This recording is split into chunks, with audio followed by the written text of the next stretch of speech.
অঞ্চল এতে পানিবন্দী হয়ে পড়েছেন কয়েক হাজার পরিবার। এ নিয়ে আলোচনাতে লালমনিরহাটের তিস্তাপাড় থেকে যুক্ত হচ্ছেন মাহফুজ বকুল। যুক্ত হচ্ছি তার সাথে।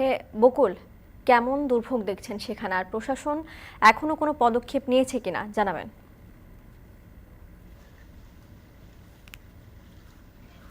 আমি এখন রয়েছি লালমনিরহাটের আদিতবাড়ির তিস্তা পাড়ে।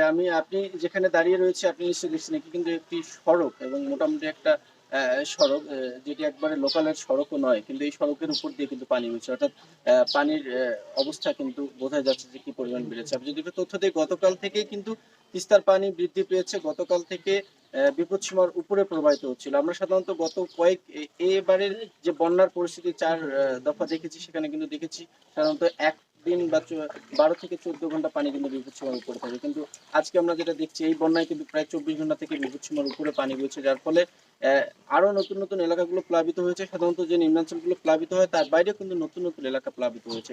আমরা গত কিছুদিন আগে যে বন্যা গেল, সে বন্যায় কিন্তু বিশেষ করে ক্ষতির যে সম্মুখীন হয়েছে কৃষকরা, কেননা এই বন্যায় কৃষকদের বড় ক্ষেত সেটি কিন্তু ডুবে আছে, কিছুটা পানি শুকিয়ে যাচ্ছিল, এর পাশাপাশি গতকাল থেকে আবারও কিন্তু পানি ঢুকে পড়েছে। এর ফলে সেই বড় ক্ষেত সেগুলো কিন্তু পচে যাওয়ার একটা শঙ্কা তৈরি হয়েছে, যার ফলে কিছুটা মাথায় হাত করেছে। আর বন্যার পরিস্থিতি যদি বলি, আজকে সকাল 6টায় ডালিয়া পয়েন্টে বিপদসীমার 10 সেন্টিমিটার উপর দিয়ে পানি প্রবাহিত হচ্ছিল এবং সকাল 9টার পর থেকে কিন্তু 9 সেন্টিমিটার পানির উপরে বিপদসীমার উপরে প্রবাহিত হচ্ছে, অর্থাৎ এখনো বিপদসীমার উপরে প্রবাহিত হচ্ছে।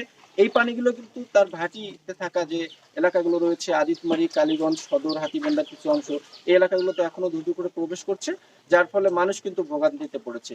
তো সব মিলিয়ে এই ছিল আমার কাছে বন্যার লালমনিরহাটের সর্বশেষ পরিস্থিতি।